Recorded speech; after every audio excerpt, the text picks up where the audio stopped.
ඔසිමැන්ඩියස් right මොනවද ඔසිමැන්ඩියස් කියන්නේ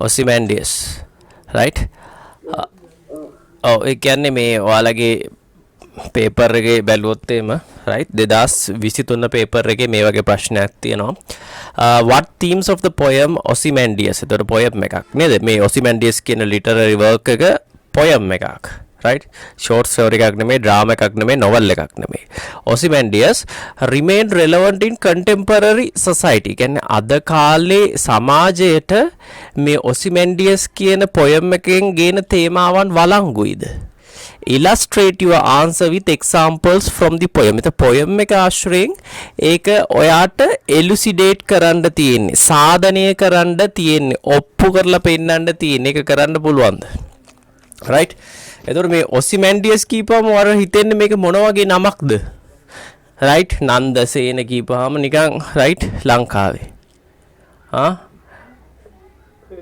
එතකොට මොන රටක නමක් වෙන්න ඇතිද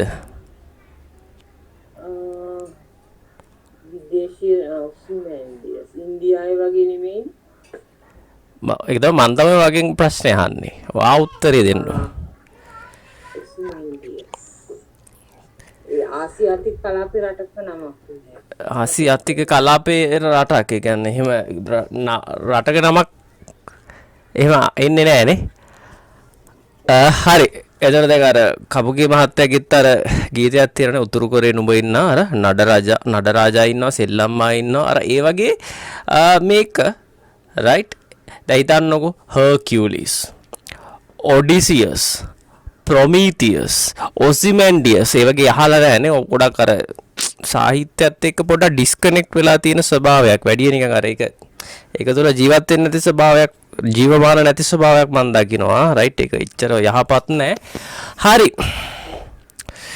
Ozymandias රයිට් දන්නේ නැහනේ එහෙනම් ඉස්සරහට යද්දී දැනගමු ස්පොයිලර්ස් රයිට් දැම්ම මම මේක කියන්න යන්නේ නැහැ හරි එතකොට මේක අපි එකපාරට මේක ස්ටඩි කරන්න බෑ මේ පොයම් එක රයිට් පොයම් එක දැකලා තියෙනවද පොයම් එකේ රයිට් ඊටාම සරලයි මේ මෙච්චරයි පොයම් එක right බින්න මෙච්චරයි සම්පූර්ණ poem එක මේ lines ටික ගණන් කරලා කියන්න බලන්න කීයක්ද කියලා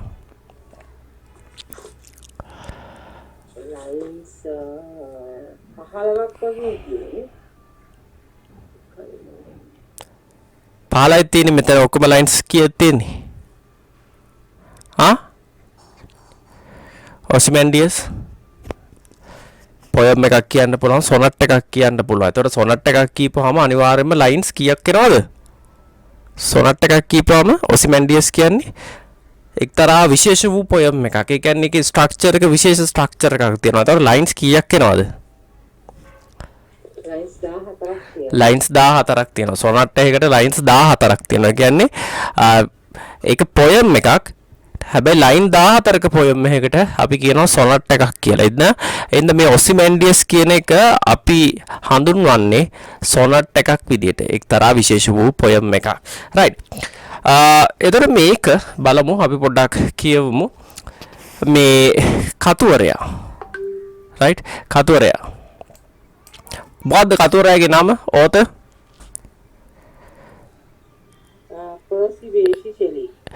Percy Bysshe Shelley. එතකොට ගෑනුද පිරිමිද? Shelley කියපුවා? ඒවා ලීනන් ගෑනකනේ. එහෙනම් ගෑනුද? Shirley Vaijayanth කියපුවා? Shirley Vaijayanth කියපුවා? පිරිමි. එතකොට මේ කවියත් පිරිමි. right Percy Bysshe Shelley 1792 ඉඳන් 1822 දක්වා. කියන්නේ ආයු කාලය කොච්චරයිද? ගොඩක් කල් ජීවත් වෙලාද? 1800 right මේ බලන්න 1792 ඉඳන් 1822 දක්වා. ඒතර ආයු කාලය කොච්චරයිද? අවුරුදු කීයක් ජීවත් වෙලාද? 50 ගානක් 60 ගානක් ඉඳලා තියෙනවා. ඔව් ගණන් නම් බෑ නේ. ගණන් ෆේල්ද? ගණන් තම කරලා තියෙන සීකයි අමාරු ඇති. හරි නිකන් කියන්නකෝ 92 ඉඳන් 22 දක්වා. අයියෝ 1792 ඉඳන් 1822 දක්වා අවුරුදු 70ක් කොහෙද? 1892 ඉඳලා 100 ගානක් ඉඳලා තියෙනවා. අයියෝ සාන්තවා කොයි ලෝකෙද ඉන්නේ? 1792 ඉඳන් 1800ට අවුරුදු 8යි. රයිට්? 1800 ඉඳන් 1822ට තව අවුරුදු 22යි. එතකොට 22යි 8යි 30යි. 22යි 8යි 30යි. එතකොට 30 වෙනි උපන්දිනේ දකින්න බැරි වුණා. අවුරුදු 29න් එයා ජීවිතක්ෂයකට පත් වෙනවා. අනතුරක්. he met with an accident. අපි අනතුර ගැන ඉස්සරහට කතා කරමු. මොකද එයාගේ ලයිෆ් එක, එයාගේ වර්ක් එක, ඒකේ තියෙන ස්ටයිල් එක, එයා අයිති වුණ සාහිත්‍ය යුගය, එයාගේ කලාවේ වර්ගය, තේමාව, ඒ දේවල් ස්ටඩි කරන්නේ නැතුව පොයම් එකට આવොත් පොයම් එක මං කියවනේ පොයම් එක කියවනවා. පොයම් එක කියවනවට කියන්නේ රීඩින්. රීඩින් කියන්නේ වෙන සබ්ජෙක්ට් එකක්. ඒක එච්චර අමාරු නෑ. හැබැයි ඒ කියවපු දේ තේරුම් ගන්නවා, අවබෝධ කර ගන්නවා. එතකොට තමයි ඒකේ තියෙන රසය දැනෙන්නේ. තේරුනේ නැත්තම් රසවත් නෑ. ඒකට තමයි කියන්නේ සාහිත්‍ය රස ආස්වාදනය. රසය ආශ්වාස ප්‍රශ්වාස ආශ්වාස කරනවා. ඒකට කියන්නේ ඇප්‍රීසියේෂන්. ඒතර ඇප්‍රීසියේෂන් තියෙන තැන තමයි ලිටරචර් කියන සබ්ජෙක්ට් එක තියෙන්නේ. ගොඩක් කට්ටියට ලිටරචර් බැරියයි. එයාලා රීඩින් සබ්ජෙක්ට් එකේ ඉන්නේ. රීඩින් සබ්ජෙක්ට් එකෙන් එන්න ඕනේ ඇප්‍රීසියේෂන්. ඇප්‍රීසියේෂන් වුණොත් තමයි ඒක ලිටරචර් වෙන්නේ. රයිට්? හරි. පර්සි බිෂ් ෂෙලි ආයු කාලය අවුරුදු 29යි. was a major English. එතකොට English. right? English කියන්නේ ඉංග්‍රීසි ජාතිකයෙක් කියන්නේ කවුද? ඇමරිකාවේ කෙනෙක්ද? British. බ්‍රිතාන්‍ය. was a major English romantic poet. එතකොට මෙයා කවියා. හැබැයි මොන කවියද? romantic කියනවා. ඒ කියන්නේ සාහිත්‍ය ඕනම සාහිත්‍ය නිර්මාණ, ඒ කියන්නේ සාහිත්‍ය නිර්මාණ යුග විදියකට බෙදලා තියෙනවා. හිතන්නකෝ 500 600 ඒ කාලවකවානුව තුල බිහි වෙච්ච ඒවා හිතන්නකෝ ෂේක්ස්පියර් ඉන්න කාලේ. අන්න ඒ වගේ අර මධ්‍යතන යුගයේ අන්න ඒ වගේ විදියට බෙදලා වෙන්කොටගෙන තියෙනවා. රයිට්? හිතන්නකෝ මිඩීවල් ඊරා. රයිට්? ඊට පස්සේ එලිසබීතන් ඊරා. එලිසබීතන් ඊරා එකේ තමයි ෂේක්ස්පියර් ඉන්නේ. එංගලන්තයේ ජාතික කවියා විදිහට හඳුන්වන ෂේක්ස්පියර් 1600 ගණන් වල. රයිට්? 16 වන සියවසේ. මිඩීවල් ඊරා, එලිසබීතන් ඊරා. ආයි මොනවද දන්නේ? metaphysical era, Augustan era, romantic era, Victorian era, right? modern era. එතකොට ඔන්න ඔය ඒ කියන්නේ ඒ හිතන්නකෝ ඒ සියවස් නැත්තම් ඒ සාහිත්‍ය යුග. ඒ කියන්නේ ඒ යුගවල ඒ එක යුගයක් ගත්තොත් ඒ යුගයේ බිහි වෙච්ච හැම සාහිත්‍ය නිර්මාණයක්ම එක වගේ. ඒ නිසා අන්න ඒ හැම සාහිත්‍ය නිර්මාණයක්ම ඒ එක යුගයකට අදාළ කරලා ඒ යුගයේ සාහිත්‍යවල තිබ්බා වූ ලක්ෂණ මෙහෙමයි කියලා අපි ඉගෙන ගන්නවා. එතකොට මේක කෙලින්ම රොමැන්ටික් ඊරා කියපුවාම මෙයා රොමැන්ටික් පොයට් කෙනෙක් කියපුවාම එතකොට අනිවාර්යෙන්ම what should we expect? romantic qualities. romantic කියන්නේ මොනවද? romantic ආදරවන්ත වගේ කතානස. මොකද? ආදරවන්ත? ඔව් ඒක ආදර දෙක ඒ වගේ නිකන් අර ආදරේ කරන ඒ වගේ නිකන් අර ඒ වගේ කතාව. නෑ ඒව නෙමෙයි. ඒ කියන්නේ ඒක දන්නේ නැහැ. එහෙනම් අපි ඒක බලන්න ඕනේ. රයිට්? රොමැන්ටික් කියන එක. එතකොට මේ රොමැන්ටික් පොයට් කෙනෙක් කියපාම මොන කවියෙක්ද? ඒ කියන්නේ යාගේ කවි නිර්මාණ, ලිටරරි වර්ක්, සාහිත්‍ය නිර්මාණ මොන කාලයකටද යුගයකටද අයිති වෙන්නේ?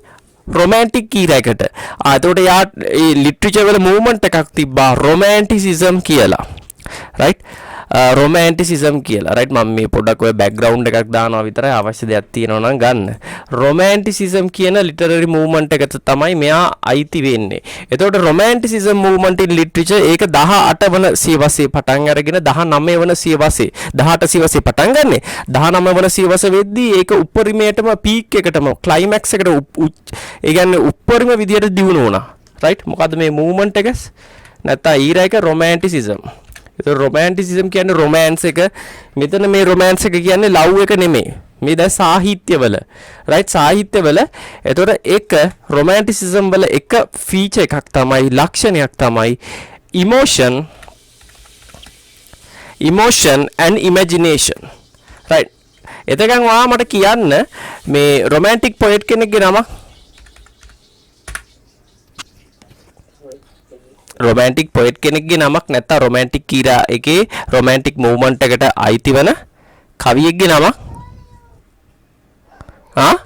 විලියම් වර්ඩ්ස්වර්ත් නේ මොකද විලියම් වර්ඩ්ස්වර්ත් නෑනේ හොඳයි විලියම් වර්ඩ්ස්වර්ත් ඉන්නවා නෑ නෙමෙයි ඉන්නවා William Wordsworth right romantic poet කෙනෙක් ඇයි romantic වෙන්නේ කියන එක තමයි දැන් බලන්න යන්නේ දැන් ඒ ඕනේ නෑ දැන් කියපු කවියා පර්සි බිෂෙලි මොකද romantic poet කෙනෙක් කියන්නේ අපි romanticism බලන්න ඇවිල්ලා තියෙන්නේ එතකොට මේ romantic poet කෙනෙක් නැත්නම් romantic literature වල මොනවද තියෙන්නේ එක emotion and imagination right highly emotional ගොඩාක් අර emotion භාවාත්මක පැත්තකට යනවා කවි නිර්මාණ focused on personal feelings and experiences පුද්ගල හැඟීම් සංවේදනය කරනවා පුද්ගල අත්දැකීම් බෙදා ගන්නවා right ඊට පස්සේ imagination පරිකල්පන ශක්තිය right imagination is elevated as a source of creativity and truth right ඒ කියන්නේ නිර්මාණශීලීත්වයේ සත්‍යයේ සැබෑකමේ right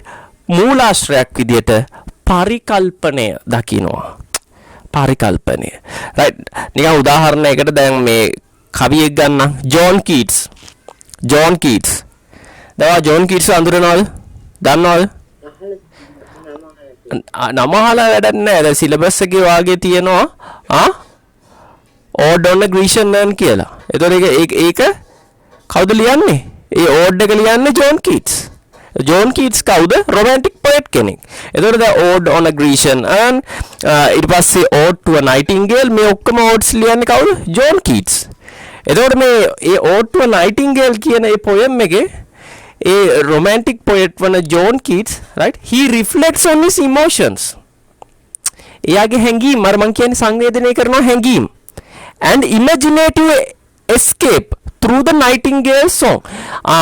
ඒ සහ පරිකල්පනය කරනවා ඒ අදාළ ඒ පක්ෂියාගේ ගීතය හරහා එයා මේ ලෝකයේ දේවල් වලින් පලා යනවා දැන් ඕඩ් ඔන් ග්‍රීෂන් එකේ මොකක්ද වෙන්නේ එයා මේ ඔයයි මා ජීවත් වෙන ලෝකය මේ පොළොව මත ලෝකය හරි රයිට් හරිම කරදරයි රයිට් හරිම කරදරයි රයිට් කන්න බොන්න ඕනේ නාන්න ඕනේ අඳින්න පළඳින්න ඕනේ ඒ සල්ලි හම්බ කරන්න ඕනේ ඉතා වෙහෙසකරයි දුෂ්කරයි ඉතින් මෙයා ජෝන් කීට්ස් මොනවද කරන්නේ ඕඩ් ඔන් ග්‍රීෂන් ඒ පොයම් එකේ පරිකල්පන ශක්තිය ඉමැජිනේටිව් එයා හිතින් මවාගෙන එයා මේ ලෝකේ නෙමෙයි ජීවත් වෙන්නේ එයා මේ අර හිතන්නකෝ වෑස් එකක පින්තූරයක තියෙන ලෝකයකට යනවා ෆැන්ටසි වර්ල්ඩ් එකකට ගිහිල්ලා ඒ ලෝකයේ තුල ජීවත් වෙනවා අපි අර දකින්න හීන වගේ එයා වෙනම ඒ සදාකාලිකයි කියලා හිතාගත්ත ඒ ලෝකයක ජීවත් වෙනවා. ඒ කියන්නේ ඒක පලා යාමක්. රයිට්? ලෝකයේ ප්‍රශ්න වැඩි. ඒ නිසා ලෝකයේ අර අයිඩියල් නෑනේ. අපිට බඩගිනි වෙනවා. 3 වේලක් කන්න ඕනේ. ඊට පස්සේ අද කෑවර වැඩ නැහැ. හෙටත් කන්න ඕනේ නෝ. ප්‍රශ්න වැඩි, දුෂ්කරයි, පීඩාවයි, සෆරින්. ඒ නිසා අර යුටෝපියන් ප්ලේස් එකකට රයිට්? එයා යනවා. යන්නේ කොහොමද?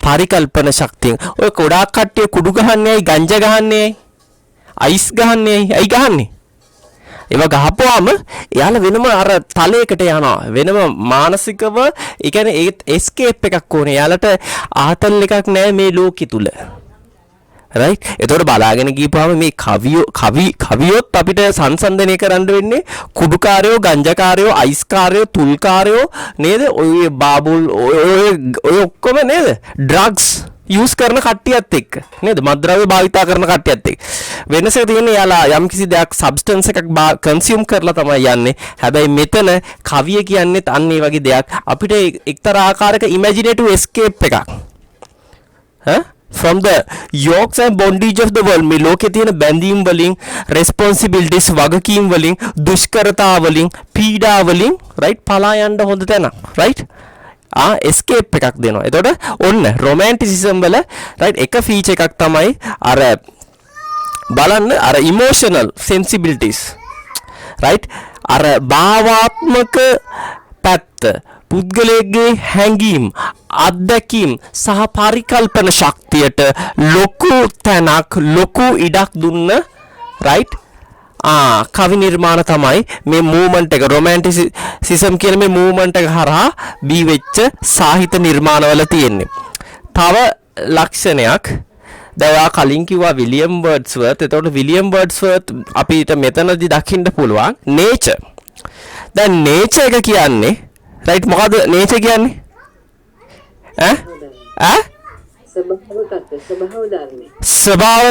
ස්වභාව ධර්මයේ කියලා කියනවා. එතකොට ස්වභාව ධර්මයත් එක්ක මිනිස්යාට තියෙන බැඳීම මොකක්ද? ඒ කියන්නේ ස්වභාව ධර්මයේ මොකක් හරි දෙයක් තමන්ගේ ජීවිතවලට උපමා කරගෙන ගොඩක් නෑ ලංකාවේ ඔයා දැන් ඉන්නේ ලංකාවේ දැන් 2024 ඔක්තෝබර් 18 ලංකාවේ මිනිස්සු ස්වභාව දහමත් එක්ක ඔයා දකින්න ඇති කොහොමද බැඳෙන්නේ? එයාලට තියෙන සම්බන්ධතාවය මොකක්ද?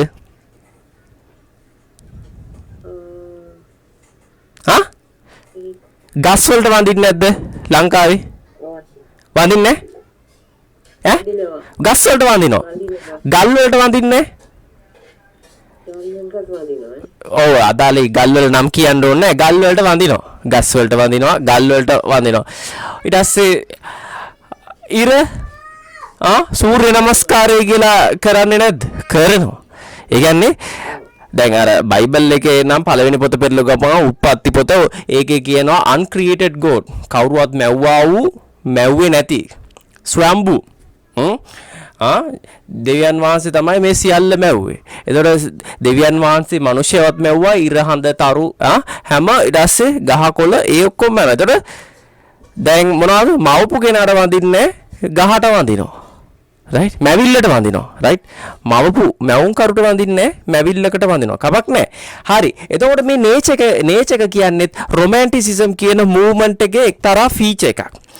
එතකොට මොකද දැන් මේ romantic poets මොනවද කරන්නේ? glorified nature right නමස්කාර කරනවා ප්‍රශංසා කරනවා ගරු කරනවා ස්වභාව දාමට right ඒ අන්න එහෙම සම්බන්ධතාවයක් එයාලට තියෙන්නේ ස්වභාව දාමත් එක්ක right nature එයාලා කොහොමද දකින්නේ? so it as a source of inspiration එයාලා ප්‍රබෝධමත් වෙන්නේ ස්වභාව දහම දැක්කහම ස්වභාව දහමත් එක්ක තියෙන engagement එක connection එකත් එක්ක nature එකත් එක්ක තියෙන connection එක හරහා තමයි එයාලා ප්‍රබෝධමත් වෙන්නේ.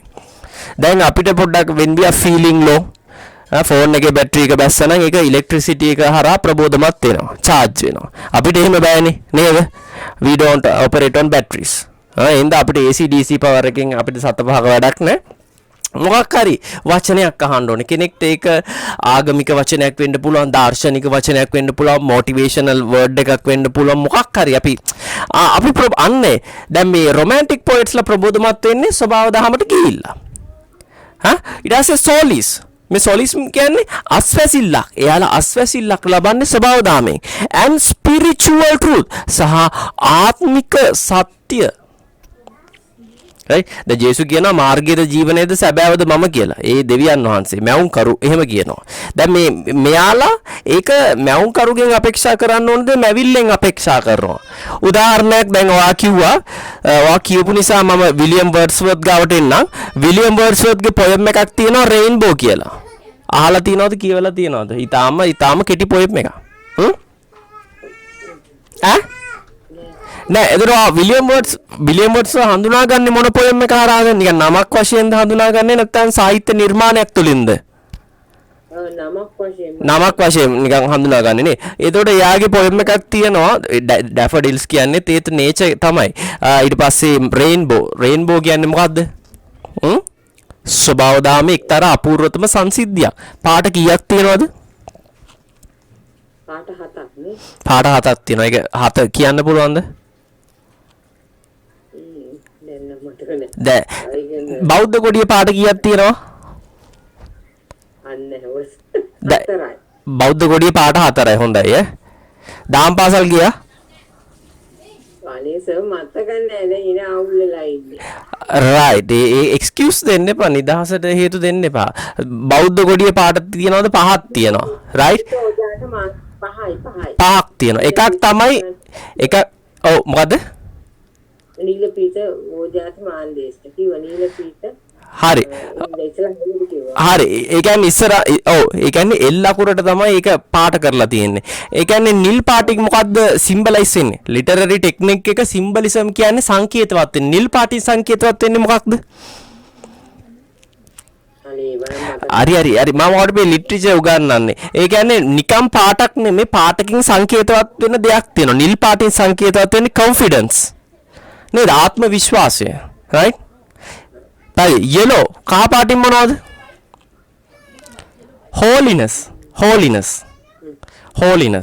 කියන්නේ මොකද්ද සුද්ධකම සුද්ධයි කියන්නේ දැන් බෞද්ධ පරිසරයක් තුල පවෙන් ඈත් වෙන එක ඒ කියන්නේ සිල් සමාදන් වෙලා ඒ පංචශීලයේ අටශීලයේ දසශීල අරගෙන ඒක පිහිට වෙලා සිත කය වචනය තුන්දොර සංවර කරගන්න. හැබැයි බයිබලයට ආපුවම මේක වෙනස් කතාවක්. ඒ කියන්නේ separated unto God. දෙවියන් වහන්සේට වෙන් වෙලා ලෝකයේ දේවල් වලින් ඈත් වෙලා ඉන්න එක තමයි ඒක තමයි සුද්ධකම. right? ඒ දේ තුල තමයි ධර්මිෂ්ඨ වෙන්නේ. හරි. blue, yellow, red symbolizes wisdom. ප්‍රඥාව, රතු පාට ප්‍රඥාව. white means purity. Right? Purity. Orange means desirelessness. තණ්හාව නැතිකම. තණ්හාය ජයති ශෝකෝණ ඒක නම් තණ්හාව කියන්නේ කෙලෙස් එහෙනම් නිකලෙස් හරි ඔන්න ඔය වගේ හැම වර්ණයකටම සිම්බලිසම් එකක් තියෙනවා වර්ණ සංකේතයක් තියෙනවා කියන්නේ වර්ණ පාටක් කියන්නේත් කමියුනිකේෂන් එකක් sannivedanයක් කියලා තේරුම් ගන්න ඕනේ ඔය හිතන්න සංඥාපුවත් එහෙම දැකලා තියෙනවද රූප වාහිනියේ සිරස එහෙම යනවා අදටත් යනවා සංඥාපුවත් කන් ඇහෙන්නේ නැති කෙනෙකුට right පැහැදිලිද සංඥාපුවත් right එක රත්තියක ඔව් සයින් එක රත්තියක ඉන්නේ ඕපලා හරියන්නේ හරියනවා සර් කවන්නේ අංක ඔව් සයින් ලැන්ග්වේජ් කියන්නේ සංඥාපුවත් කියන්නේ අර කන් ඇහෙන්නේ නැති කට්ටියට right කමියුනිකේට් කරන විදිය right ඒ කියන්නේ ඒකත් කමියුනිකේෂන් නෑ මෝස් කෝඩ් ඒකත් කමියුනිකේෂන් නෑ WhatsApp ඒකත් කමියුනිකේෂන් අන්න ඒ වගේ මේ හැම දෙයක්ම සාහිත්‍ය අනුකූලව කමියුනිකේෂන් එක. ඒතර මම මේ කියන්න ආවේ රේන්බෝ කියලා පොයම් එකක් තියෙනවා. ඒක මොකද්ද my heart leaps up කියලා පටන් ගන්න. ඒකේ මේ අන්තිම ලයින්ස් දෙක right මේ විදිහට තියෙනවා and I could wish my days to be bound each to each by natural piety. natural piety කියන්නේ ස්වභාව දාම piety කියන්නේ භක්තිය. ඒ කියන්නේ එයා ස්වභාව දාමේ ඩිවෝටි කෙනෙක්, භක්තිකයෙක්. ස්වභාව දාම අනුව යන. දැන් ක්‍රිස්තියානි කිව්වේ ආගමක් නිකායක් නෙමෙයි. ක්‍රිස්තියානි කියන්නේ යේසුස් ක්‍රිස්තුස් වහන්සේ අනුගමනය කරන කෙනා. දෙවියන් වහන්සේගේ වචනය right පිළිගන්න කෙනා. ලෝකයෙන් ඈත් වෙලා උන්වහන්සේට වෙන් වෙලා ඉන්න කෙනා. ඒක තමයි ක්‍රිස්ටියන් කිව්වේ. නැත්නම් ඒක ආගමක් නෙමෙයි. දැන් මෙතනත් මෙයා කියනවා natural piety. ස්වභාවදාම කියන්නේ මට ආගමක් වගේ. piety කියන්නේ මම ඒකේ භක්තිකයෙක් කියනවා. කවුද කියන්නේ? විලියම් වර්ඩ්ස්වර්ත් රේන්බෝ කියන පොයම එක. ඒතකොට එතන තියෙන්නේ glorifying nature.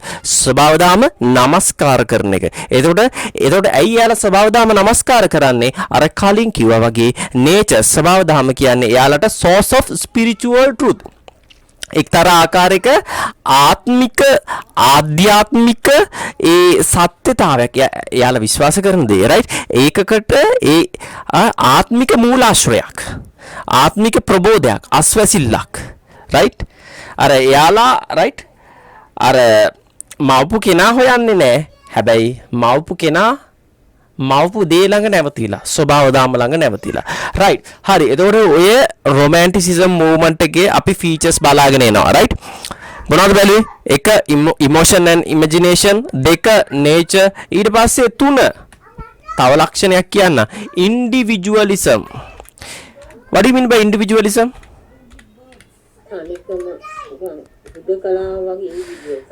individual කියන්නේ පුද්ගලයා එතකොට ඉන්ඩිවිජුවලිසම් කියන්නේ මේක සෝෂල් තියරි එකක් නැත්නම් මේ පොලිටිකල් ෆිලොසොෆි එකක් right favoring freedom of action for individuals over collective or state control ඒ කියන්නේ ඉන්ඩිවිජුවල් කියන්නේ පුද්ගලයා ඒ කියන්නේ පුද්ගල නිදහස ඕනම පුද්ගලයෙකුට නිදහසක් තියෙන්න ඕනේ එයා කැමති දෙයක් කරන්න ඒ නිසා පුද්ගලෙන්ව හිතන ආණ්ඩුව හරි මොකකින් හරි right පාලනය නොකළ යුතුයි කියන අදහස දරුවා romantic poets ලා. එතකොට individualism කියනවා එක එයාලගේ ඒ romantic literary works වල key central ප්‍රධාන තේමාවක් පණිවිඩයක් බවට පත් වුණා. එතකොට individualism කියන්නේ මොකක්ද ආයි?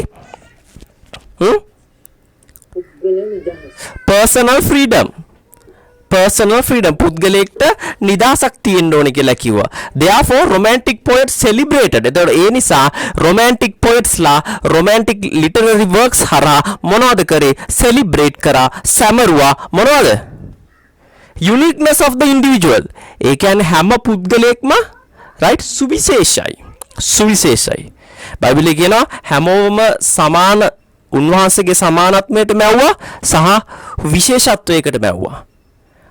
මට තියෙන කුසලතා වෙනයි ඔයාට තියෙන කුසලතා වෙනයි අරයට තියෙන කුසලතා වෙනයි අන්න ඒකයි කියන්නේ හැම කෙනෙක්ටම හැම කෙනෙක්ම මොනවාම හරි විදියකට විශේෂයි අපි ඒකට ගරු කරන්න ඕනේ ඒකට වටිනාකමක් දෙන්න ඕනේ ඊට පස්සේ number 2 personal freedom හැම කෙනෙක්ටම නිදහසක් තියෙන්න ඕනේ හැම කෙනෙක්ටම නිදහස උරුමයි right දැන් ඔය human rights එහෙම පවා ඇයි ඇති කරගෙන තියෙන්නේ හැම කෙනෙක්කම නිදහස right නිදහස පුද්ගල අයිතිවාසිකම් සුරක්ෂිත කරන්න.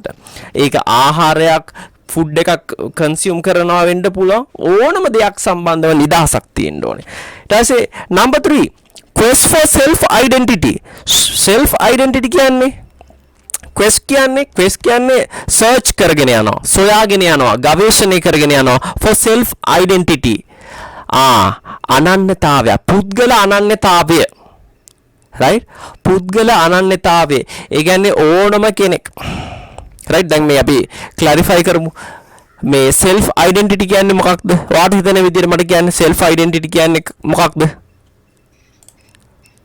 what do you mean by self identity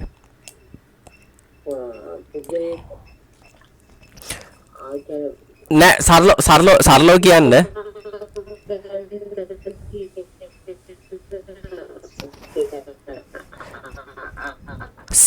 self identity එතකොට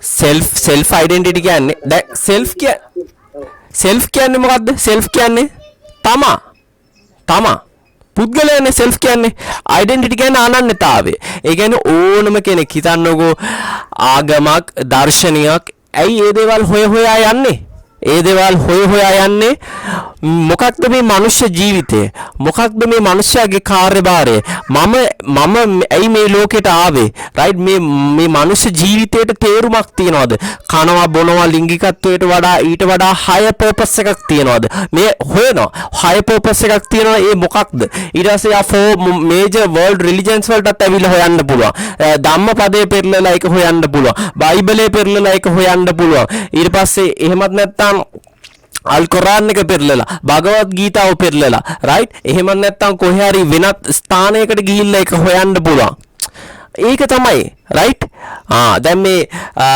WB Yeats විලියම් බට්ලර් ඊට්ස් එයා poem එකක් ලියනවා an Irish airman foresees his death කියලා මේ මිනිස්සයා එයාගේ ජීවිතේ right ඒ අනන්‍යතාවය සොයාගෙන මාර මහ පුදුම තැනකට ගියා ලෝක යුද්ධයට බැඳුනේ ඇයි රට වෙනුවෙන් ජාතිකත්වයේ දේශප්‍රේමීත්වය නෙමෙයි එයාට ඕනුනේ මගේ ජීවිතේ මොනවාරි තේරුමක් තියනවාද කියලා right අන්තිමේදී යුද්ධෙට එයාට වෙඩි තියනවා එයා පයිලට් කෙනෙක් ඊට පස්සේ තවත් ප්ලේන් එකකින් එයාට වෙඩි තියනවා ඉතින් ඒ වෙඩි තියද්දි වෙඩි වදිද්දි මැරෙන්න අන්තිම මොහොතකට කලින් ඒ කියන්නේ මරණාසන්න මොහොතේ අන්තිම හුස්ම යන්න කලින් එයා තේරුම් ගත්ත දෙයක් තියෙනවා ජීවිතේ නම් තේරුමක් නැහැ ජීවිතේ තේරුමක් නැහැ දැන් බයිබලයේ අනුව බැලුවත් ඇත්තම කතන්දරේ ජීවිතේට තේරුමක් නැහැ right අපි මූලාශ්‍රයෙන් ඩිස්කනෙක්ට් වුණොත් ඒ කියන්නේ අපි මවන්න දෙවියන් වහන්සේ නා right අපි මැවිල්ලා එතකොට අපිට තේරුමක් මවා ගන්න බෑ right උන්වහන්සේගෙන් වෙන්න ඉතින් අන්න එකයි දැන් මෙතනත් එයා මේ විලියම් බට්ලර් ඊට්ස්ගේ ඒ කැරක්ටර් එක ඒ චරිතය right ඒ පයිලට් ඇයි ඒ යුද්ධයකට ගියේ එයා ඒ අවස්ථාවකට දාගත්තා ස්ථානයකට ගියා a process of elimination නිකන් මරණාසන්න තැනකට ගියා ඇයි ජීවිතේ තේරුම හොයාගෙන right තමුගේ ඕක ඇත්තම කතන්දරේ ඔය ගොඩාක් කට්ටිය පැවිදි වෙන්න පුළුවන් මහාන වෙන්න පුළුවන් සිල් ගන්න පුළුවන් සිල් රකින්න පුළුවන් එහෙම නැත්නම් වන්දනා මාන යන්න පුළුවන් ලංකාවේ වන්දනා ගමන් මදි වෙලා ඉන්දියාවටත් යන්න පුළුවන් right ඊට පස්සේ ආගම මාරු කරලා බලන්න අපෝ ටීඑස් එලියට් කියලා චරිතයක් කිරියා එයා සර්ව ආගමික ඒ ආගමෙන් මේ ආගමට ගියා මේ ආගමෙන් මේ ආගමට ගියා මැරෙද්දී ආගමක් නැහැ සමහර කට්ටිය ඒතිස්ට් ඒ කියන්නේ කිසිදු දෙවිවරෙක් right දෙවි දේවතාවුන් පිළිගන්නෙත් නැහැ මොනවත් නැහැ right අර භෞතිකවාදී මූලධර්මවාදී එහෙම කට්ටියක් කොටාසෙකුත් තියෙනවා. ඒ කියන්නේ එයාලා ඔය තියරිස් වලට ෆිලොසොෆිස් වලට රිලිජන්ස් වලට යන්නේ ඇයි හැමෝම ජීවිතේ තේරුමක් හොයාගන්න. හැබැයි දැන් බහුතරයක් කට්ටිය ජීවිතේ තේරුමක් හොයාගන්න නෙමෙයි අර කල්ලි ගහෙන්න. ඒ ගෲප් එකේ ගොඩක් ඉන්නවා. එහෙනම් අපි මේජර් වර්ල්ඩ් රිලිජන් ඒ පිළේ ගොඩක් ඉන්න හින්දා අපි ඒකටම යමු කියලා අන්න එක. එහෙම සෝෂල් ඇක්සෙප්ටන්ස් එකකට යන්නේ. හැබැයි රොමැන්ටිසිසම් වල right ඉන්ඩිවිජුවලිසම්. හරි එතකොට මේ බැලුවා right එක ඉමෝෂන් ඇන්ඩ් ඉමැජිනේෂන් දෙක නේචර් ඊට පස්සේ තුන ඉන්ඩිවිජුවලිසම් ඊට පස්සේ හතරවෙනි ලක්ෂණය බලමු. 4 revolutionary spirit and social commentary right 4 revolutionary spirit මොනවාද revolutionary කියන්නේ what do you mean by revolutionary කියන්න බෑ revolution කියන්නේ දන්නේ නැහැ ඇති වෙන්න බෑ ඉතින් අපි මේ මොකද වෙන්නේ revolutionary ගෙදර ඉඳන් මොනවද කරන්නේ revolutionary වැඩ ගොඩයි මොනවද වැඩ ගොඩක් වැඩ කියන්නේ විස්තර කරන්න බැරි තරමේ වැඩ හොඳයි ඒ රෂියන් රෙවොලුෂන් කියන්නේ රෙවොලුෂන් කතා කරා කලින් ඇනිමල් ෆාම් ඒ කියන්නේ විප්ලවය එතකොට මේ මෙයාලා රෙවොලුෂනරි ස්පිරිට් කියන්නේ මොකද්ද විප්ලවකාරී පොඩ්ඩක් විප්ලවකාරී විදියට සෝෂල් කමෙන්ටරි දැන් අර මේ ඇනිමල් ෆාම් එකත් සෝෂල් කමෙන්ටරි එකක් right සමාජය ගැන එයාලා මොනවද යම්කිසි විචාරයක් විවේචනයක් කරනවා romantic poets right they often wrote in response to political and social upheavals of their time ඒ කියන්නේ ගොඩාක්ම මේ romantic literary works කියන්නේ ඒ අදාළ ඒ සාහිත්‍ය ලේඛකයන් කතුවරින්ගේ කාලේ සිදුවෙච්ච සමාජ right සමාජ හා දේශපාලනික කැළඹීම් right ඒ දේවල් වලට ප්‍රතිචාරිකව තමයි එයාලගේ කවි නිර්මාණ ලිව්වේ right එහෙම පැත්තකුත් තිබ්බා right උදාහරණයකට මේ Percy බිෂ් ෂෙලිගෙම Ode to the West Wind කියලා poem එකක් තියෙනවා Ode to the West Wind Ode කියන්නේ poem එක west කියන්නේ මොකක්ද ඒකෙන් symbolize වෙන්නේ western world එක බටහිර ලෝකය western part of the world right wind කියන්නේ change දැන් ස්කෝපියන් right ස්කෝපියන්ස් ලගේ wind of change කියලා song එකකුත් තියෙනවා නේ අහලවත් තියෙනවා සින්දු අහන්නෙත් නැහැ කවි කියවන්නෙත් නැහැ ලියන්නෙත් නැහැ චිත්‍රපටි බලන්නෙත් නැහැ nothing මොනවත් නැහැ නේ වෙලාවක් නැහැ වැඩමයිනේ right very good හරි ඒ කියන්නේ wind of change ඒ කියන්නේ wind of change කියන්නේ වෙනස් වෙන්න කාලයයි ඒ කියන්නේ wind එක කියන්නේ මොකද්ද ඒකෙන් සංකේතවත් කරන්නේ වෙනස එක විදියට තියෙන්න හොඳ නෑ ඒ දේවල් වෙනස් වෙන්න ඕනි කියන එක right Ode to the West Wind by Percy Bysshe Shelley ඒකේ හරහා මේ Percy Bysshe Shelley express කරනවා his desire එයාගේ ආශාව මොකටද මගේ රටේත් සමාජ දේශපාලන වාතාවරණය වෙනස් වෙන්න ඕනේ කියලා he expresses his desire for social and political reform social and political reform. එතකොට ඔන්න romanticism කියන මේ movement එකේ ප්‍රධාන ලක්ෂණ හතරයි. එක emotion and imagination, ඒ දේවල් ගැන කතා කරා. දෙක nature. ඊට පස්සේ තුන individualism, හතර revolutionary spirit and social commentary. right අපි ඉස්සරහට යමුකෝ. දැන් ටියුට් එක බලාගෙන යමුකෝ. right, Percy Bysshe Shelley, right, 1792 to 1822 was a major English romantic poet. දැන් අපි romanticism කියන එක දන්නවා. romantic poet කෙනෙක්, known for his radical political views. එතකොට එයා ප්‍රසිද්ධ වුණේ එයා දරන දේශපාලන මත කොහොමද radical. right, what do you mean by radical? radical කියන්නේ based on complete political or social change. සම්පූර්ණ මේ එයා විශ්වාස කරා මේ දැන් තියෙන දේශපාලන හා සමාජ වාතාවරණයේ කොච්චරක් වෙනස් වෙන්න ඕනද? 100%ක් completely change වෙන්න ඕනේ කියලා එයා විශ්වාස කරා. radical කෙනෙක්. ඒ කියන්නේ දැන් තියෙන system එක right උඩ යට කිරුවෙන්න ඕනේ. කන පිට ගහන්න ඕනේ. right? passionate writing සහ passionate, right, එයාගේ writings වල very powerful feelings are communicate කරා. and his contribution to literary romanticism සහ මේ සාහිත්‍ය ලෝකේ romanticism movement එකට එයා ලොකු කාර්යභාරයක් ලොකු දායකත්වයක් දුන්නා. අවුරුදු 29 ජීවත් වුණේ. හැබැයි එයාගේ සාහිත්‍ය නිර්මාණ romanticism movement එක ඉදිරියට ගෙනියන්න වර්ධනය වෙන්න ලොකු මෙහෙවරක් ලොකු කාර්යභාරයක් කරා කියලා තියෙනවා. හරි, අපි ඒතර කතා කරේ මේ Percy Bysshe Shelley කවුද? කොච්චර කාලයක් ජීවත් වුණාද? romanticism literary movement එකේ කොටසක්. එහෙනම් romanticism කියන literary movement එක මොකක්ද? right, literature වල romanticism කියන්නේ මොකක්ද? romantic කියන්නේ මොකක්ද? සහ එයා radical කෙනෙක් කිව්වා. සහ එයාගේ passionate writings, passionate කියපම අපි කලින් කතා කරානේ කොහොමත් නේද? මොනවද කලින් කතා කරේ romanticism වල අර පළවෙනි ලක්ෂණය මොකක්ද? emotion and imagination කියලා. අන්න එතකොට කොහොමත් passionate වෙන්න ඕනේ. and his contributions to literary romanticism, එයා අපිට දායාද කරපු උරුමය romanticism ඒ literary works ලෝකයට බලන්න බිහි කරපු මේ production එක. යම්කිසි production එක නේද? මිනිස්සෙක් වුණාම අර කරන්න ඕන දේවල් කීපයක් කියනවානේ නේද?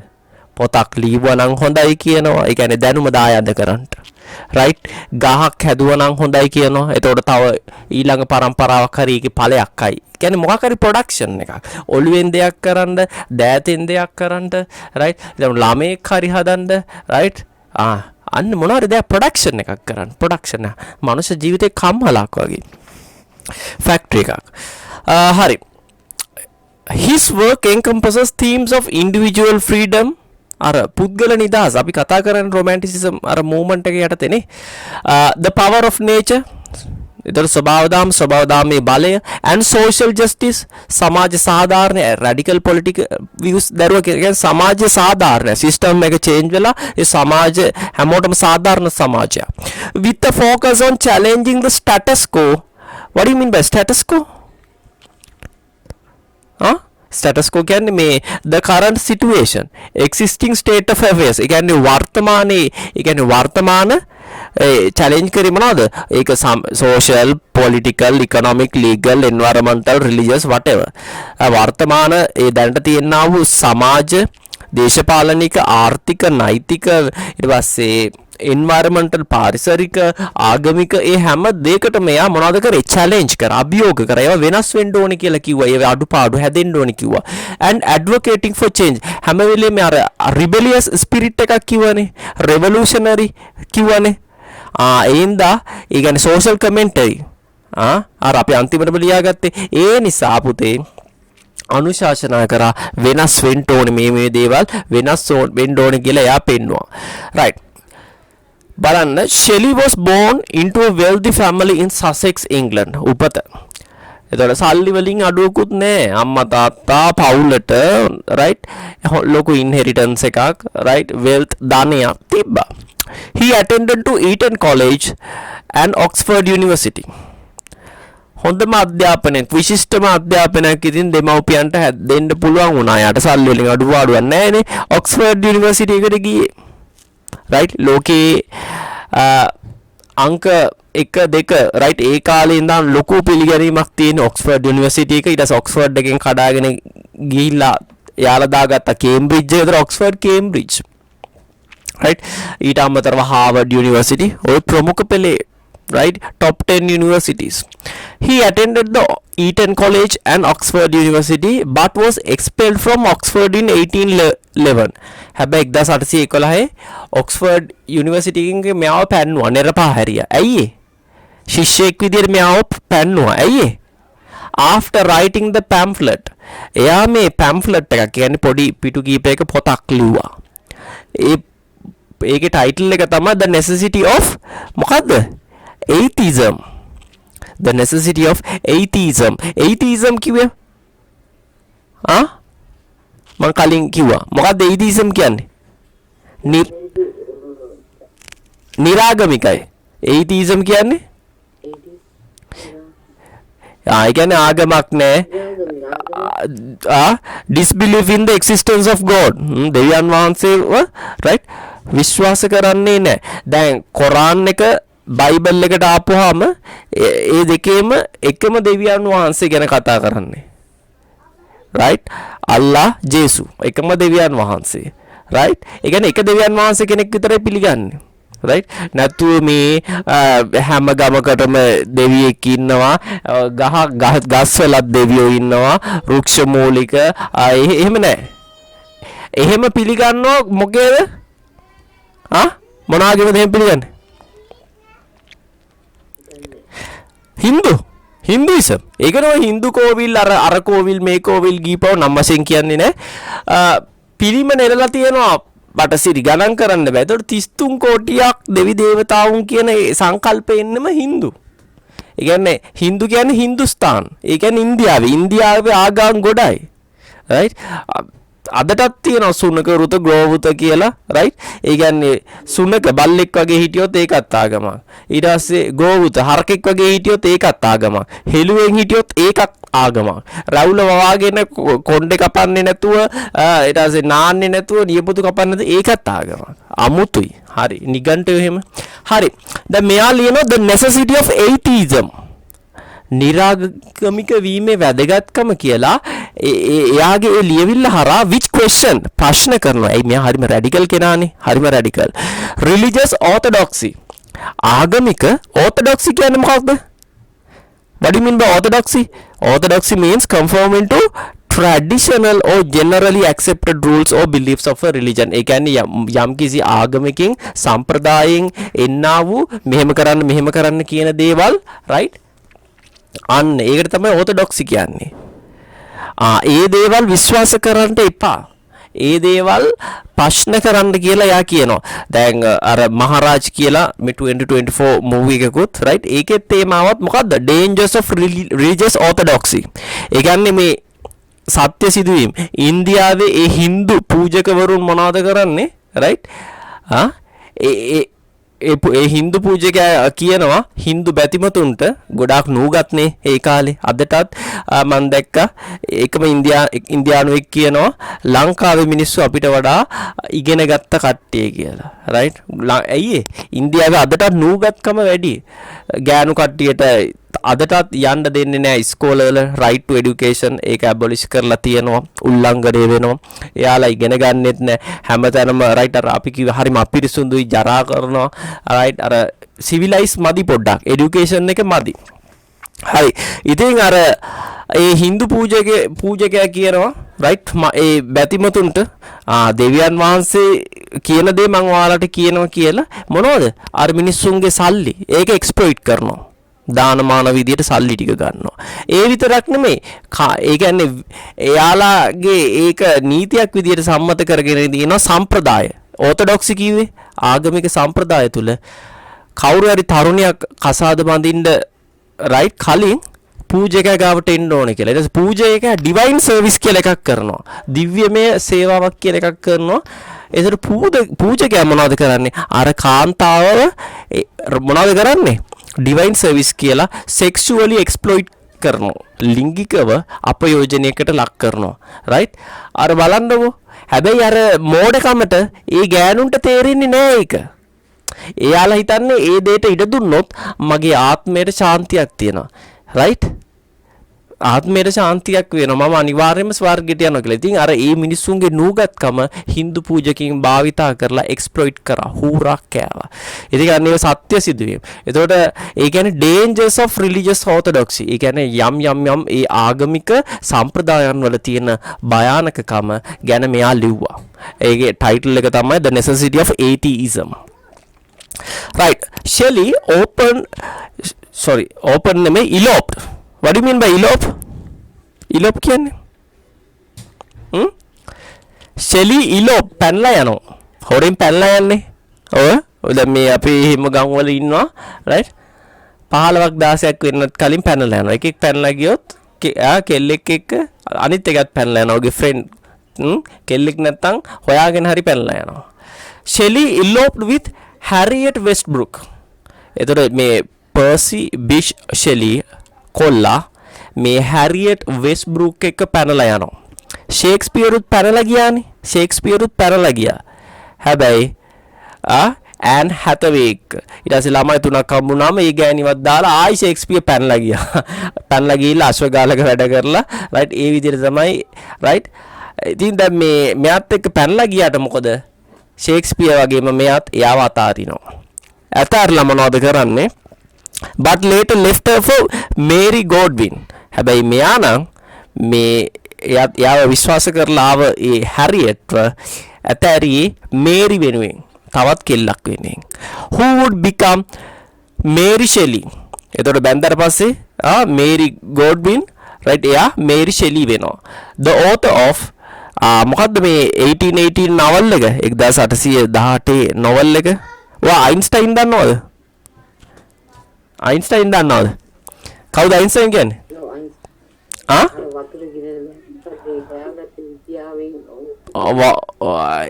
ආකිමිඩීස් ගැන නෙමෙයි කියන්නේ මං අයින්ස්ටයින් ගැන.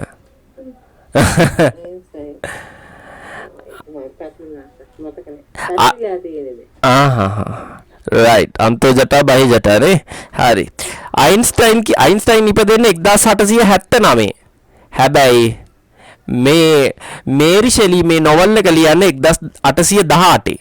ඒ කියන්නේ අයින්ස්ටයින් ඉපදෙන්නත් කලින්. අයින්ස්ටයින්ට කිසි සම්බන්ධයක් නැහැ. රයිට් මේ ෆ්‍රැන්කන්ස්ටයින් කියන්නේ ෆ්‍රැන්කන්ස්ටයින් කියන්නේ 1818 මේ පර්සි බිෂ් ෂෙලිගේ රයිට් නෝනා මේරි ෂෙලි ලියපු නවකතාවක්. ෆ්‍රැන්කන්ස්ටයින් මොඩර්න් ප්‍රොමීතියස් කියලාත් කියනවා. ඒ කියන්නේ ෆ්‍රැන්කන්ස්ටයින් ඒක චිත්‍රපටයකින් හරි දැකලා හරි මොනවත් නැද්ද? චිත්‍රපටි දන්නේ බලන්නේ දැන් ආසයි බලන්නේ. ඒක හොඳයි. ඒ කියන්නේ ලෝකය සාහිත්‍ය දර්ශන හැම දෙයකින්ම ඩිස්කනෙක්ට් වෙලා ඉන්නේ නේ. හරි. වත් පොඩ ඒතිස්ට්. හරි හොඳයි. හරි. whatever. මම කතා කරේ දැන් මේ ෆ්‍රැන්කන්ස්ටයින් කියන්නේ right එක්තරා ඒ සොහනකට ගිහිල්ලා ආටිෆිෂල් විදියට මැරිච්ච මිනිස්සෙකුට විද්‍යාව හා තාක්ෂණය භාවිතයෙන් නැවත ජීවනයක් දෙන එක કૃතිමව. එතකොට ඒකට කියනවා අර මේ ෆ්‍රැන්කන්ස්ටයින් කියන්නේ එක්තරා ආකාරයකට අර සයි-ෆයි නොවල් එකක්, සයන්ස් ෆික්ෂන් එකක්. හරි. ඒ නෝනා ලියපු එක. Shelley's relationship and rejection of social conventions. එතකොට මේ ෂෙලි රැඩිකල් කෙනානේ. පර්සි බිෂ් ෂෙලි. එතකොට යාගේ සම්බන්ධතාවය relationship සම්බන්ධතාවයන් සහ rejection of social ඒ කියන්නේ societal convention සමාජ සම්ප්‍රදායන් සමාජ සම්මුතීන් right ඒ දේවල් වලට විරුද්ධ වුණා. ඒ දේවල් බැහැර කරා. නෑ සම්ප්‍රදානුකූලව මිනිස්සු කරන කියන දේවල් තියෙනවානේ ලංකාවේ ඕනට වඩා තියෙනවානේ. හැබැයි ඒ හැම දෙයක් මෙයා තර්කානුකූලව තර්ක කරමින් සමහරක් දේවල් මෙයා කරපු හැම දෙයක්ම හරි කියන්නේවා නෙමෙයි මා. right ඇතැම් දේවල් හරි ඇතැම් දේවල් වැරදි. හැබැයි සාම්ප්‍රදායික ඒ වැරදි දේවල් තිබ්බනම් ඒවා බැහැර කරන එක ඉතා යහපත්. ඉතින් reflect his radical stance. ඉතින් මේකෙන් පෙන්වු කරන්නේ එයාගේ radical ගතිය on issues like free love. ප්‍රේමය නිදහස් ඒ ස්වකීය ප්‍රේමය and opposition to organized religion සහ සංවිධානාත්මක ආගම් වලට මෙයා විරුද්ධ වුණා. එයා free love ඊට පස්සේ opposition to organized religion. ඒතර ආගමික දේශපාලනික මේ කියන්නේ සමාජික ඒ හැම පැත්තකින්ම මෙයා රැඩිකල් භාවයක් පෙන්වුම් කරා. ඒ කියන්නේ අපි කලින් අර romanticism කියන movement එකේ අපි හතරවෙනි ෆීචර් එක විදිහට බැලුවේ revolutionary spirit එකක්.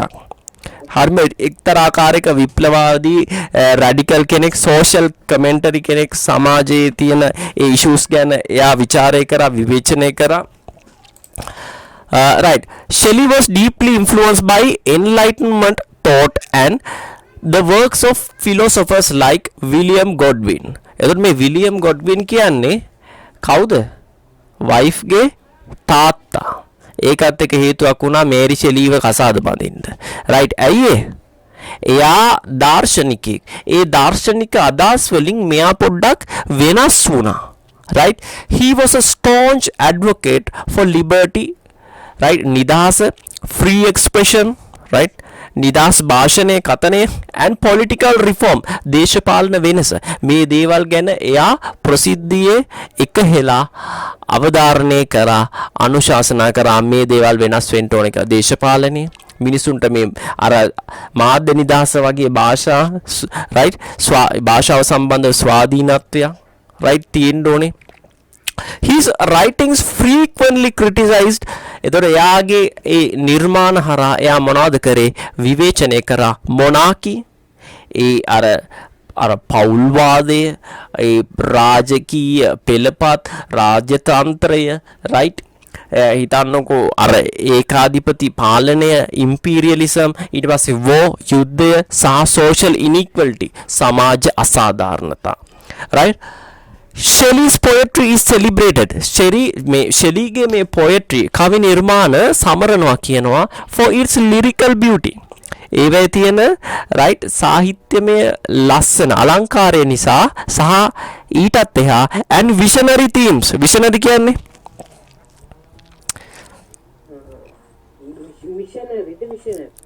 ඔව් පේන්නේ නැද්ද? visionary vision එක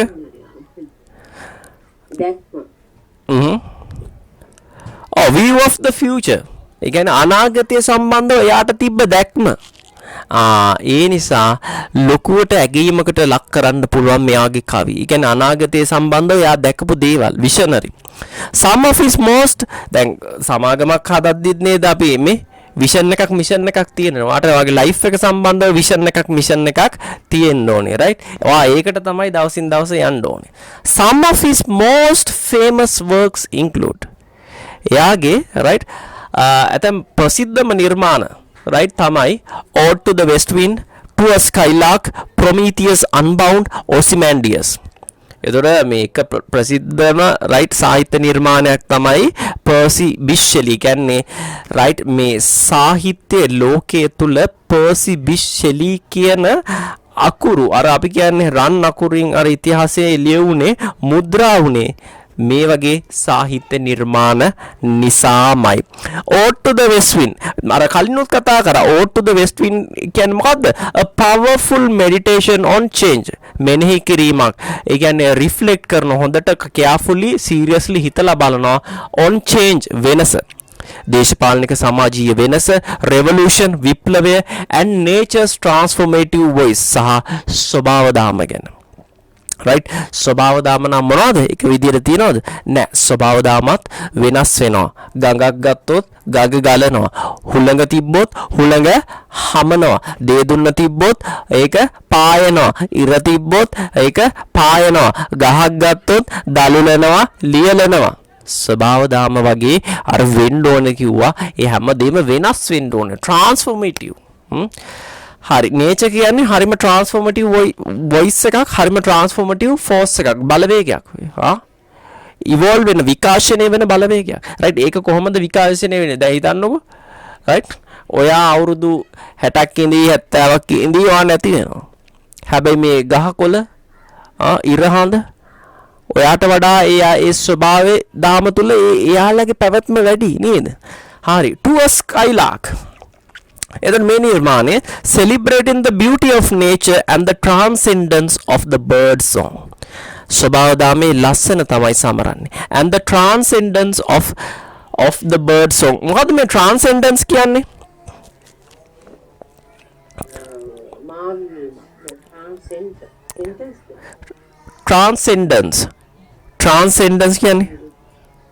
Transcendence කියන්නේ existence or experience. අත්දැකීමක්. යම්කිසි අත්දැකීමක් beyond the normal or physical level. සාමාන්‍ය physical ශාරීරික භෞතික ඒ මට්ටමින් එහා ගියපු අත්දැකීමක්. ඒ කියන්නේ spiritual level. යම්කිසි ආත්මික තලයක අත්දැකීමක්. අර අපි කියවනේ මෙයා නිතරම ode on a Grecian urn. ඒ හැම එකකින්ම අර මොනවාද ode to a nightingale. right? ඒ හැම එකකින්ම මොනවද කරේ?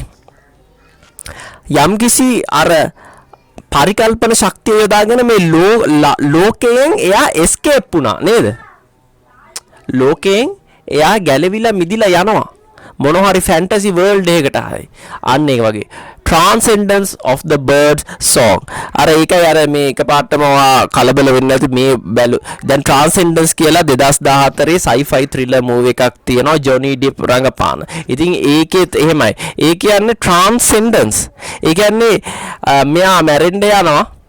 එතකොට මෙයාගේ වයිෆ් මොනවද මෙයාව කෘතිම බුද්ධියක් විදියට අන්තර්ජාලයට එයාව අප්ලෝඩ් කරනවා. ඉතින් අන්න ඒකයි. ඒක sci-fi science fiction විද්‍යා ප්‍රබන්ධයක්. ඒක තමයි transcendence. ඒ කියන්නේ transcendence කියන්නේ කොහොම හරි physical level එකට එහා ගිය අත්දැකීමක් experience එකක්. right. ඉතින් මේ දේවල් right ඊටත් කලින් කතා කරා කවුද? Percy Bysshe Shelley. අන්න ඒකයි ගැඹුර. ඊට පස්සේ මේ බලන්න Prometheus Unbound. A lyrical drama එකක් that reinterprets the Greek myth of Prometheus. ඒතර Prometheus කියන්නේ මොකද්ද? ග්‍රීක මිත්‍යා කතාවක එන අර allusion එකක්. Greek allusion එකක්. alludes to Greek mythology to symbolize humanity's quest for freedom. අන්න අර අන්තිම අපි කතා කරානේ quest for freedom and defiance against oppression. මේ මනුෂ්‍යත්වයේ right මේ නිදහස සොයා යනා වූ ගමන සහ oppression කියන්නේ මොකක්ද? oppression කියන්නේ අපි රුසියානු විප්ලවයේ right ඒ කියන්නේ ඒ අදාළ සා නිකලස් 2 ඒ මිනිසෙන් ඔප්‍රෙස් කරා පීඩා කරා. ඉතින් ඒ පීඩාවට විරුද්ධව right ඒ defiance එයාලා පෙළ ගැසුණා. right එතකොට defiance against oppression quest for freedom මෙන්න මේ දේවල් Prometheus කියන මේ ඩ්‍රාමා එක තුල Prometheus Unbound කියන ඩ්‍රාමා එක තුල එයා කතා කරා. ඒකත් හරියම lyrical විදිහට තමයි ලියලා තියෙන්නේ. ඊට පස්සේ අපි අද බලන් දෙන්නේ ඒක තමයි අපි දැන් එන්නේ Ozymandias කියන්නේ a reflection on the fleeting nature of power. nature of power. ඒ කියන්නේ බලය නම් ඊටාම తాවකාලිකයි. හැමදාම තියාගන්න බෑ. වැලි ටිකක් ගත්තොත් එimhe ඇඟිලි අතරින් රයිට් ඒ වැලි රූරා වැටෙනවා. නේද? ආයෙ වගේ තමයි බලය. තියාගන්න බෑ. රයිට්? හැමදාම බලේ ඉන්නත් බෑ. කලින් ජනාධිපති, අර ජනාධිපති, අහවල් එක්කෙනා, එයාට උන දේ අන්න ඒකයි. බලය කියන්නේ කාටත් මොනවද? తాවකාලිකයි. With the famous lines describing a decaying statue. මෙතන තියෙන්නේ ගරා වැටෙන මොනවද?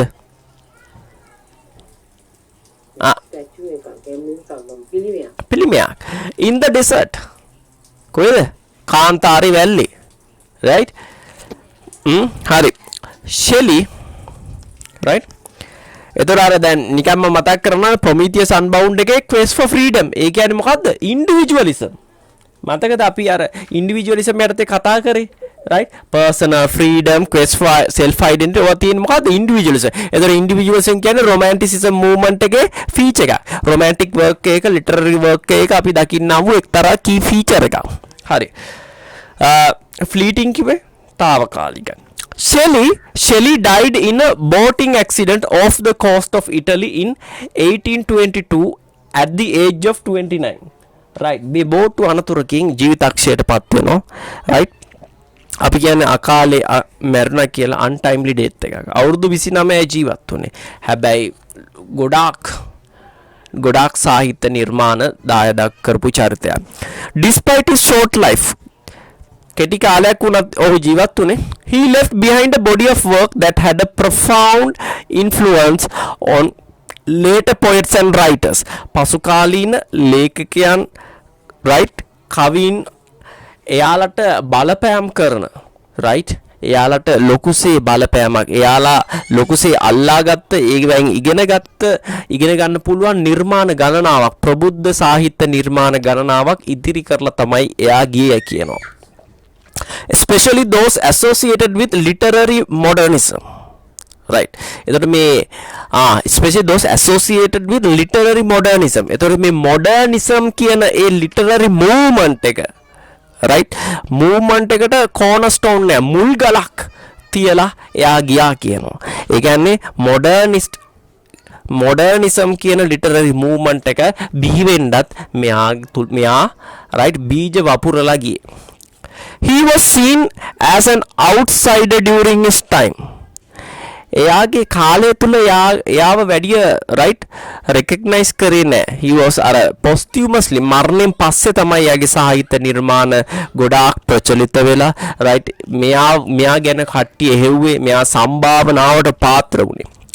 He was seen as an outsider during his time, but was later celebrated for his rebellious spirit and imaginative power. එතකොට එයාගේ radical විප්ලවවාදී අදහස්, right, සහ imaginative power, පරිකල්පන ශක්තිය, ඒ දේවල් එයා ප්‍රසිද්ධ වෙනවා. Right. Shelley's poetry is characterized by its use of vivid imagery. දැන් මේ ඔසිමැන්ඩියස් ගත්තත් ඒත් එහෙමයි. හරිම ඊටාම පැහැදිලි පින්තූර, visual imagery අපිට දීලා තියෙනවා. musicality ඒක හරිම ඊටාම සංගීතවත්, right, අලංකාරය, භාෂා අලංකාරය, rhyme එක, rhythm එක, ගීතවත් භාවයක් තියෙනවා, right, and mythological references සහ හැම වෙලෙම allusions, ඒකෝ Greek රෝමානු මොනවා හරි allusions තියෙනවා, right. ඒක මිත්‍යා කතාන්දර, මිත්‍යා දෘෂ්ටික, ඒ කියන්නේ ග්‍රීසිය වෙන්න පුළුවන්, රෝමානු වෙන්න පුළුවන්. ඒ දේවල් වලට allude වෙනවා, reference එකක් තියෙනවා. දැන් ode on a Grecian urn කීපම අන්න ග්‍රීසියේ මිත්‍යාව, ඒ දේවල් සම්බන්ධ තමයි එතන allude reference එකක් තියෙන්නේ. His writing often embodies the romantic ideals of emotional depth, individualism, and the connection between humanity and nature. එයාගේ writing එක තුල අපිට දකින්න පුළුවන් මේ romantic ideals මොනවද? emotional depth. emotional depth කිව්වේ මොකක්ද? අපි කිව්ව හරිම passionate writings තියෙන්නේ කියලා. ඒ කියන්නේ emotion and imagination. ඊට පස්සේ individualism. තුන්වෙනිට කතා කරේ. right. ඊට පස්සේ and the connection between humanity and nature. I කියන්නේ දෙවෙනිට කතා කරේ. ඒ කියන්නේ සරලව මෙයා romantic poet කෙනෙක් නිසා emotion and imagination, nature, individualism, revolutionary spirit and social commentary අපිට දකින්න පුළුවන් මෙයාගේ සාහිත්‍ය නිර්මාණ හරහා. ඉතින් බලන්න, right, හරි ලස්සනට අපි මේ දේවල් ඒ විදිහටම, ඒ කියන්නේ පර්සි බිෂ් ෂෙලි කියන්නේ කවුද, ඒ විදිහටම අපි ඉගෙන ගන්නවා.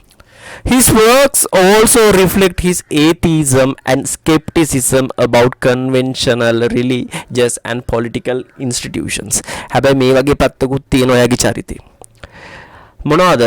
එයාගේ සාහිත්‍ය නිර්මාණ හරහා අපි දකිනවා atheism.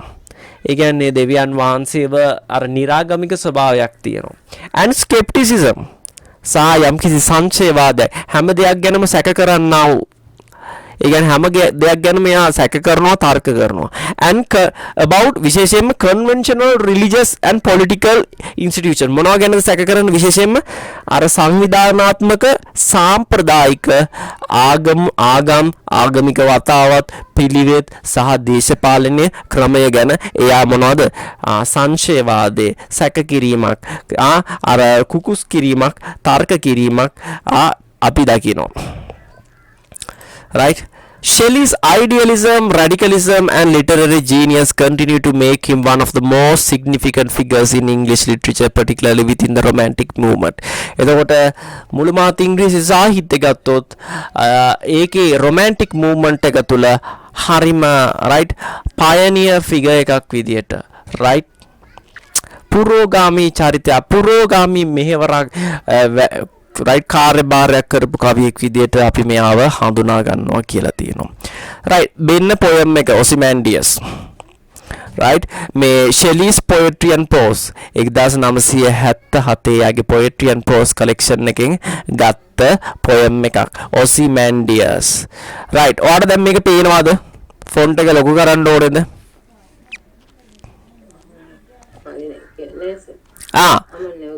හරි එහෙනම් කියවන්න එකපාරක් entire poem එක.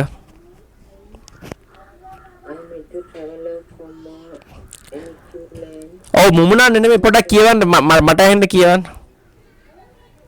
I met a traveler from an antique land who said two vast and trunkled legs of stone, sand in the desert, near them on the sand, half sunk a shattered visage lies, whose of frown and wrinkled lips and sneer of cold command tell that its sculptor well those passion threads which yet survive stamp on these lifeless things, the hand that mocked them and the hearts that fed, and on the pedestal these words appear: my name is Ozymandias, king of kings. Look on my works, ye mighty and deceptive. Nothing beside remains round the decay of that closed fact, boundless and bare, the lone and level sand stretched for away. හරි ඒක සම්පූර්ණ programme එක කියෙව්වා. එතකොට ඔයාලට දැන් මේක මොන වගේ දෙයක් සම්බන්ධද මොන වගේ පණිවිඩයක්ද මේකෙන් දෙන්නේ කියලා තේරුණාද? ගමනක් ගැන ජීවිත ගමනක් වගේ traveler from mind කියන්නේ land එකක් ජීවිත ගමනක් වගේ යන දෙයක් වගේ තමයි තේරෙන්නේ නේද? ඒ කියන්නේ මූදු කියන්නේ වෙරළක් මත එහෙම සිද්ධියක් තියෙනවා වගේ කියනවා. කියන්නේ වැලි මත තියෙන නිකන් ඒක ගල් පිළිමයක් එහෙම තියෙනවනේ. ඒ කියන්නේ පිළිමේ නෙල්ලා තියෙන ආකාරයේ එහෙම එකක් තියෙනවා. වා නිකන් අර කියන්නේ එහෙම පේනවා කියන්නේ අංජනන් එලියක් බලන ගමන් මේ දැන් දකින්නවා වගේ. හොඳයි. හරි whatever. හරි අපි බලමු. අපි ඒව සාධනය කරගමු. හරි මම මේ poem එකට එන්නම් අන්තිමට. right දැන් ඔයාගේ idea එක අදහසක් incomplete idea එකක් මොනවා හරි තියෙනවා නේද? like in some smothering dream. right whatever. දැන් මේකේ තියෙන allusion එක හැම වෙලේම අර ගොඩක් මෙයා allusions භාවිතා කරනවා කියනවනේ. references ඒක ග්‍රීක මිත්‍යා කතාවක් හරි මොනවා හරි. දැන් මෙතන in Percy Bysshe Shelley's poem Ozymandias several allusions enrich its themes of power, decay and impermanence. right මේකේ තේමාවන් විදියට බලය ඊට පස්සේ decay කියන්නේ ජරාව, විනාශය and impermanence සහ తాවකාලික right අනිත්‍ය ස්වභාවය ඉස්මතු කරනවා. ඒක ඉස්මතු කරන්න අරගෙන තියෙන allusion එකක්. The poem tells the story of a traveler who comes across the ruins of a vast statue of the ancient Egyptian king Ozymandias, another name for Ramses II. ඒ කාලේ මිසර දේශය කියන්නේ ඊජිප්තුව. ඊජිප්තුවේ පාලකයාට අපි ඒ කාලේ කියනවා පාරාවෝ. රුසියාවේ නම් සා. ඊජිප්තුවේ පාලකයා තමයි පාරාවෝ. එතකොට දෙවෙනි රැම්සිස් කියන පාරාවෝ. ඒ කියන්නේ ඊජිප්තුවේ right පාලකයා. අධිරාජ්‍යයා right monarch. එතකොට එයාට තවත් එක නමක් තමයි ඔසිමැන්ඩියස්. එතකොට ඔසිමැන්ඩියස් කියන්නේ දෙවෙනි රැම්සීස් කියන පාරාව ෆේරෝ. රයිට්. ඔය නයිල් නදියේ කුමරි කියලා එම රූපවාහිනියේ ජාතික රූපවාහිනියේ හඬ කවලා ගියා කාටුන් එක. පිරමීඩ තියෙනවා ඊජිප්තුවේ. පාරාව රැම්සීස් අන්න. Whose once great empire has crumbled into the desert sands. දැන් එයා කරපු නිර්මාණ පාරාව රජෙක් විදියට එයාගේ තේජස පෙන්වන්න ලොකු පිරමීඩ හදනවා. එයාගේ පිළිම නෙලා ගන්නවා. අද කාලේ නම් മന്ത്രിවරු එහෙම එයාලගේ පින්තූරේ දාලා අරක කරා මේක කරා කියලා බැනර් ගහ ගන්නවා. රයිට්. ඉතින් දැන් මෙතන මොකද්ද වෙලා තියෙන්නේ? මෙතන ඒ විදියට එයා විසින් ස්ථාපනය කරගත්ත එයාගේ පිළිමය මොනවද? කෑලි කෑලි වලට කැඩිලා වැල්ලේ එරිලා. ඒ වගේ දසුනක් තමයි අපි දකින්නේ. එතකොට ඒ දසුන දැක්කාම ඔයාට මොනවද හිතෙන්නේ? කාලයත් එක්ක හැමදේම වෙනස් වෙලා ඉන්නේ. ඒ කියන්නේ එතන අර එයාගේ බලය තියනවද? නැහැ. එයාගේ තේජස කියාපානවද? නැහැ. හැම බලයක්ම කාලයත් එක්ක වෙනස් වෙනවා. වෙනස් වෙනවා කියන එකේ තේරුම මොකද්ද? විනාශ වෙනවා. විනාශ වෙනවා. වෙනස් වෙනවා කියන්නේ විනාශ වෙනවා. රයිට්? වෙනස කියන්නේ විනාශය. ජාති ජරා රයිට්? මරණ. රයිට්? ජරා වෙනවා කියන්නේ මරණයට ලං වෙනවා. Right. The name Ozymandias is an allusion to the historical figure Ramses II, one of ancient Egypt's most powerful pharaohs. මිසර දේශයේ ඊටාම බලවත් රයිට් පාරාවෝ හිටියා. ඒ වගේ එක්කෙනෙක් තමයි දෙවෙනි රැම්සීස්. ඔසිමැන්ඩියස් කියලා කියන්නේත් එයාට. Ramses II reigned during the 30th century BCE and was known for his military conquests. එයාගේ යුද ජයග්‍රහණ වලට රයිට් මේ 13 වන සියවසේ එයා ප්‍රසිද්ධ වුණා. මොනියුමෙන්ටල් බිල්ඩින් ප්‍රොජෙක්ට්ස් සහ එයා දැවැන්ත නිර්මාණ කරා. ඒක පිරමීඩ් වෙන්න පුළුවන්. ඒක right පිළිම වෙන්න පුළුවන්. And the large statues he commissioned of himself. එයාගේ යටතේ එයා ඊතා සද්දන්ත right පිළිම එයාගේ රූපය right රූපයෙන් පිළිම නිර්මාණය කරා. In the poem The Shattered Remnants මේ poem එකේ දැන් කෑලි කෑලි වලට කැඩිලා ගිහිල්ලා ඔෆිස් ස්ටැචු එයාගේ පිළිමය එයාගේ රූපකාය දරන පිළිමය කෑලි කෑලි වලට කැඩිලා ගිහිල්ලා serve as a metaphor for the ඉතින් මේක රූපකයක් වෙනවා කියනවා literary technique එක රූපකය for the මොකටද for the බලන්න ephemeral nature of power and legacy මොනවද ephemeral කියන්නේ lasting only for a short time කෙටි කාලයකට විතරයි පැවතෙන්නේ ඊටාම తాවකාලිකයි ephemeral කියන්නේ తాවකාලිකයි කියන එක ephemeral nature of power and legacy ඒ කියන්නේ මේ බලය legacy උරුමය මේ හැම එකක්ම తాවකාලිකයි දැන් බලන්න එයාගේ ඒ බලය උරුමය මේ කියාපාන ඒ පිළිමයට වෙලා තියෙන දේ highlighting how even the mightiest rulers cannot escape the ravages of time. Ravage කියන්නේ හානිය පරිහානිය damage caused by time මෙතන. ඒ කියන්නේ කොච්චර බලවත් පාලකයා වුණත් කාලයෙන් වන බලපෑමෙන් එයාට තොර වෙන්න බැරි වුණා. ඒකෙන් බේරෙන්න බැරි වුණා. ජරා වෙන්නේ නැතුව විනාශ වෙන්නේ නැතුව මැරෙන්නේ නැතුව සදාකාල බලයක් තියාගෙන සදාකාල ආණ්ඩුවක් කරගෙන ඉන්න බැරි වුණා. Look on my works ye mighty and despair. right ඔන්න ඔය ලයින් එකකින් ඒ අදහස පණිවිඩය ඒ කෝට් වෙනවා.